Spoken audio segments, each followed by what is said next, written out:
غیبت کی وجہ کیا ہے اس کو ڈھونڈتے، پھر اس غیبت کو ختم کرنے کے لیے اپنا بھی کوئی کردار اگر سمجھتے تو اسے ادا کرتے۔ یہ جو ہم بطور کلی بعض اوقات غافل ہو جاتے ہیں، اس کی وجہ یہ ہے کہ یا تو ہم ان کی ضرورت کو نہیں سمجھ رہے، یا ان کے وجود پر جو ہے ہمیں یقین نہیں ہے۔ ہاں عقیدہ ہے چونکہ یہ عقیدہ جو ہے وہ اس لیے ہے کہ ہم بالاخر شیعہ گھرانے میں پیدا ہوئے ہیں، اور ہمیں بچپن میں ہی 12 اماموں کے نام جو ہیں وہ یاد کروا دیے گئے، اس لیے 12 اماموں پر ایک عمومی طور پر ہمارا عقیدہ جو ہے وہ ہے۔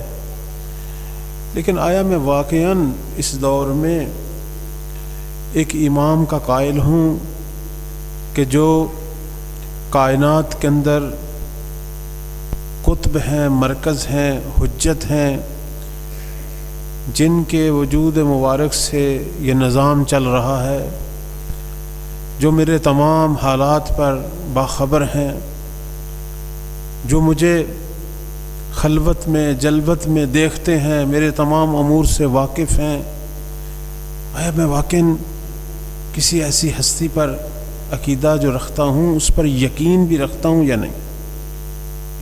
انسان بعض اوقات عقیدہ تو رکھتا ہے لیکن یقین نہیں رکھتا، اسی وجہ سے غفلت ہوتی ہے۔ عقیدہ اس لیے رکھتا ہے کہ وہ ایک ایسے گھرانے میں پیدا ہوا کہ جہاں ایسے عقیدے رکھے جاتے ہیں، اور بار بار وہ سن بھی رہا ہے، نتیجتاً وہ بھی عقیدہ پیدا کر لیتا ہے۔ لیکن آیا یقین بھی ہے یا نہیں، یہ ایک علیحدہ بحث ہے۔ اور یہ جو میں نے معرفت کے حوالے سے آج اپنی گفتگو شروع کی، موضوع معرفت کا تعلق بھی یقین سے ہے۔ معرفت اسی وقت انسان کو حاصل ہوگی جب اسے پہلے یقین ہوگا۔ ہمیں سب سے پہلے جو ہے وہ اپنی زندگی میں اپنے تصور، اپنے خیالات، اپنے جو کام ہیں روزمرہ کے، ان سب میں امام زمانوں کو ڈھونڈنا چاہیے کہ آیا ہم امام زمانہ کو ان تمام چیزوں میں محسوس کرتے ہیں یا نہیں۔ اگر ہم محسوس کرتے ہیں اور انہیں سمجھتے ہیں تو پھر ہمیں یقین بھی ان پر ہونا چاہیے، اور اگر ہم ان تمام چیزوں میں مولا کے وجود پر کوئی توجہ نہیں رکھے ہوئے پھر کبھی یقین پیدا نہیں ہوگا، اور جب یقین پیدا نہ ہو تو معرفت نہیں ہوتی۔ چونکہ معرفت جو ہے وہ اصل میں یقین کا ہی نام ہے۔ یہ جو کہا گیا ہے کہ جس شخص کو معرفت حاصل نہیں ہوتی وہ جاہلیت کی موت مرتا ہے، اس کے مد مقابل اگر آپ احادیث دیکھیں جو ہمارے ائمہ علیہم السلام سے نقل ہوئی ہیں، مثلا ان کے اندر بتایا گیا ہے کہ جو معرفت رکھتا ہے وہ اس شخص کی مانند ہے کہ جو گویا ان کے خیمہ میں ان کے ساتھ ہو۔ اب آپ یہ دیکھیں کہ معرفت نہ رکھنا جاہلیت کی موت کے برابر ہے، چونکہ غفلت ہے، توجہ نہیں ہے، اور معرفت رکھنا جو ہے وہ اسی غیبت کے زمانے میں معصوم فرماتے ہیں کہ کمن کانا ہوا مع القائم فی فسطاط ہی، کہ ان کی غیبت میں معرفت رکھنے والا اس شخص کی مانند ہے جو گویا امام کے خیمہ میں ان کے ساتھ رہتا ہے، یعنی وہ دور ہی نہیں ہے اپنے امام سے۔ اب وہ شخص جو امام کے ساتھ ان کے خیمہ میں رہتا ہو، آپ تصور کریں وہ کیسا ہوگا، اس کا چال چلن کیسا ہوگا، اس کی گفتار کیسی ہوگی، اس کا کردار کیسا ہوگا۔ اب یہ کیسے ہو سکتا ہے کہ انسان غیبت میں اس طرح ہو جائے جیسے وہ امام کے خیمہ میں ان کے ساتھ رہتا ہو؟ یہ وہی بات ہے یقین کی۔ اگر مجھے یقین ہے، اگر میں یقین رکھتا ہوں کہ میں مولا کی نگاہوں کے سامنے ہوں، تو پھر فرق نہیں پڑتا میں خیمے کے اندر ہوں یا باہر، میں ہمیشہ اپنے آپ کو ان کی نگاہوں میں محسوس کروں گا۔ اور جب کوئی شخص اپنے آپ کو امام کی نگاہوں میں محسوس کرنے لگ جائے تو یہ وہی منزل یقین ہے، چونکہ پھر وہ شخص بدل جاتا ہے۔ یہ وہ شخص نہیں ہے جو اس معرفت سے پہلے والا تھا، یہ اب شخص کاملاً بدل گیا ہے۔ مثلا معرفت سے پہلے والا جو شخص تھا، یہ شخص ایک روٹین کی زندگی گزار رہا تھا، صبح اٹھتا تھا، شام کو تھکا ہوا واپس آتا تھا، کام کاج، کاروبار، نوکری، بچوں کے مسائل، گھر کے مسائل، بھاگ دوڑ، دنیا کے کام، اس کی یہ زندگی تھی۔ لیکن جو اہل معرفت ہو جاتے ہیں، اپنے زمانے کے امام کی معرفت رکھتے ہیں، ان کی روٹین اور ہو جاتی ہے۔ مثلا فرق کہاں ہے، میں آپ کو ابھی بتاتا ہوں۔ وہ شخص جو پہلے والا تھا، وہ تھوڑی سی تکلیف ہوتی تھی، پریشان ہو جاتا تھا، اسے اگر رزق فراواں ملتا تھا تو وہ اپنے بینک بیلنس بنانے میں یا اسے اکٹھا کرنے کی فکر میں کہ کل میرے بچوں کو، میرے گھر والوں کو، بہت سارے لوگوں کو تکلیف میں دیکھتا تھا، بس دیکھتا تھا، لیکن اس کے بعد کچھ اسے کوئی فرق نہیں پڑتا تھا، اپنے کاموں میں لگ جاتا تھا۔ اپنے اوپر اگر کوئی مصیبت آتی تو واہ ویلا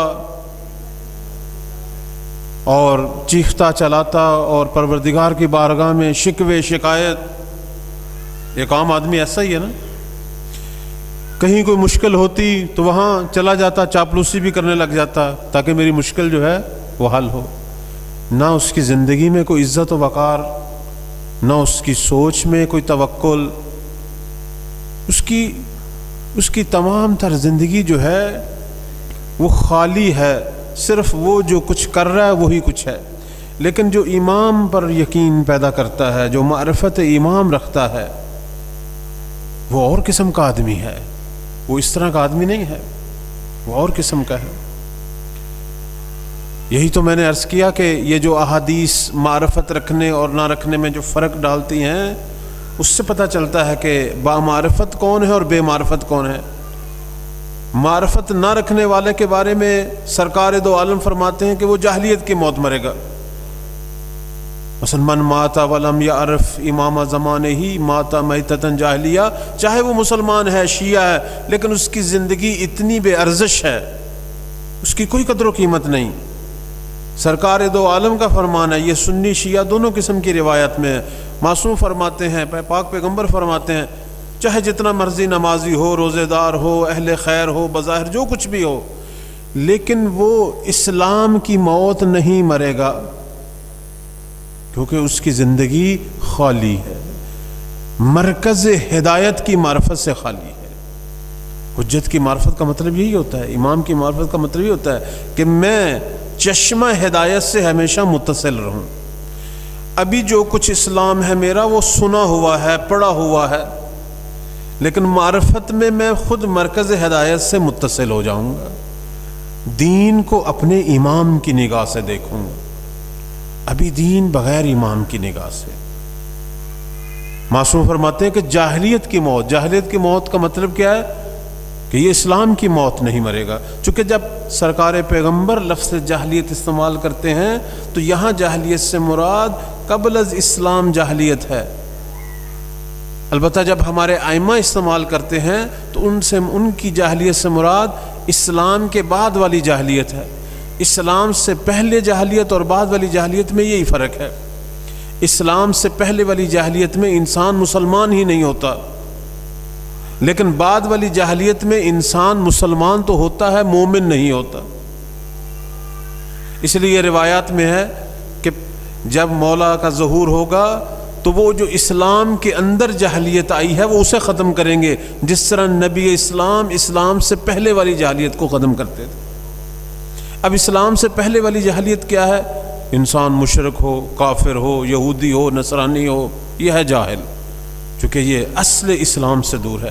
اس لیے ہم دیکھتے ہیں کہ یہی جو حدیث میں نے، چونکہ میرا موضوع بھی آج معرفت امام ہے، یہی حدیث من مات ولم یعرف امام زمانہ مات میتۃ جاہلیہ، اس حدیث کی شکل میں اور بھی بہت ساری حدیثیں ہیں جو اسی بات کو بیان کر رہی ہیں، لیکن اس کی وضاحت کر رہی ہیں۔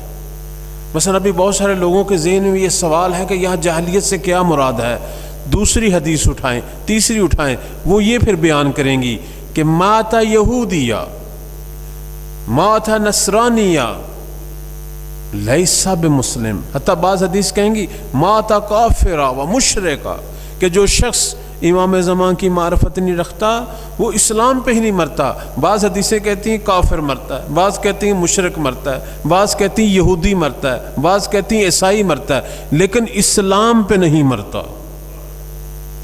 حالانکہ یہ تو بیچارہ مسلمان تھا، مسلمان گھر میں پیدا ہوا ہے، اہل قبلہ، نماز پڑھنے والا، علی علی کرنے والا، سارے کام کرتا تھا۔ مولا آپ کیوں کہہ رہے ہیں کہ یہ اسلام پہ نہیں مرتا؟ اس کی دلیل وہ یہ دیں گے کہ یہ جو کچھ بھی کہتا تھا، جو پڑھا تھا اور سنا تھا اسے کہتا تھا، ہمارے سلسلہ ہدایت سے یہ متصل نہیں تھا۔ ہمارے بعد جو جانشینوں کا ایک سلسلہ ہے، ہر زمانے میں ایک امام ہے، اس سے یہ متصل نہیں تھا۔ اسی لیے ہم دیکھتے ہیں کہ ہم بہت سارے لوگ ایسے ہیں جو سارے کام کرتے ہیں، لیکن ہماری زبانوں پر، ہمارے فکر میں وقت کے امام کا نہ کوئی ذکر ہے نہ فکر ہے۔ یعنی یہ جو کچھ ہم بیان کر رہے ہیں، سن رہے ہیں، پڑھ رہے ہیں، یہ وہی کچھ ہے جو بچپن میں ہمیں بتایا گیا، جو ہمارے ماحول نے ہمیں بتایا، لیکن میں خود ابھی تک اپنے زمانے کے امام سے وصل نہیں ہوا، متصل نہیں ہوا۔ یہ میرا جو دین ہے، یہ وہ دین ہے جو مجھے میرے ماں باپ نے بتایا، پھر میں مدرسے میں چلا گیا، وہاں کتابوں میں، یعنی جو کچھ الفاظ سنے پڑے ہیں یہ وہ ہے۔ ابھی میں نے دین کو، اصل جو دین کا مرکز ہے وہاں سے لینا شروع نہیں کیا، ابھی اس سے بڑا دور ہوں، ابھی کتابوں کے دین میں پھنسا ہوا ہوں، ماں باپ کے باتوں میں، ماحول کے دین میں پھنسا ہوا ہوں، ابھی زمانے کے امام سے میں متصل نہیں ہوا۔ یہ جو دین جس میں میں پھنسا ہوا ہوں میرے عزیز، اگر میں اس گھر میں پیدا نہ ہوتا، کسی سنی یا وہابی گھر میں پیدا ہو جاتا، تو آپ کا کیا خیال ہے کہ میں پھر شیعہ ہوتا؟ چلو کسی مسیحی گھر میں پیدا ہو جاتا، یہودی گھر میں پیدا ہو جاتا، میں شیعہ ہوتا؟ نہیں، پھر بھی میں انہی کی باتوں میں، انہی کے لکھے ہوئے الفاظ میں پھنسا رہتا اور ساری عمر اسی مذہب کو حق سمجھتا ہوا دنیا سے چلا جاتا۔ یہ تو اللہ نے مجھے اس گھر میں پیدا کر دیا، آج میں شیعہ ہوں۔ مجھے آپ سب قسم اٹھا کے سر پہ قرآن رکھ کے مجھے بتائیں، اگر وہ طالبان یا اہل حدیث والوں کے گھروں میں پیدا ہوتے، آج آپ کم میں ہوتے، آج یہاں ہوتے۔ پتہ نہیں کوئی تحقیق، کوئی عنایت خاص ہوتی، کوئی فکر اٹھتی، کوئی تحقیق اور یہ چیزیں، ہو سکتا ہے آپ میں کچھ لوگ مستبصر ہو جاتے۔ یہ تو پتہ ہے مذہب بدلنا ایسے ہی ہے جیسے انسان مر کے دوبارہ زندہ ہو۔ مذہب بدلنے سے گھر ٹوٹ جاتے ہیں، رشتہ دار چھوٹ جاتے ہیں، دوستیاں ختم ہو جاتی ہیں، وہی پیارے جو پیار کر رہے ہیں وہ دشمن بن جاتے ہیں۔ ہم نے دیکھا جن لوگوں نے ایک مذہب کو چھوڑ کر مذہب حق کی طرف آئے ہیں، وہ کتنی مصیبتوں سے، وہ ایسے ہی آئے ہیں جیسے سارا کچھ ختم ہو گیا ان کا۔ تو اب میں جس مذہب کے اندر ہوں، میں کب اس کے اصلی مرکز سے متصل ہوں گا؟ ابھی تو کتابوں والا مذہب ہے، لفظوں والا مذہب۔ اسی لیے کہا گیا ہے، اسی لیے پاک پیغمبر فرماتے ہیں کہ ہر دور میں زمانے کے امام کی معرفت پیدا کرو، چونکہ وہ بتائے گا تمہارا اصل مذہب کیا ہے۔ کسی نے مولا امام حسین علیہ السلام سے پوچھا معرفت پروردگار کیا ہے، تو انہوں نے معرفت امام بتانی شروع کر دی۔ کہا گیا کہ یہ تو توحید کے بارے میں پوچھ رہا تھا، آپ نے معرفت امام فرمایا، معرفت امام سے تو اس کی توحید کا پتہ چلے گا۔ جب اس کا امام ٹھیک ہوگا تو خدا بھی ٹھیک ہو جائے گا، ورنہ وہ جو ظلم کر رہے ہیں اور لوگوں کو قتل ذبح کر رہے ہیں وہ بھی ایک خدا کے قائل ہیں۔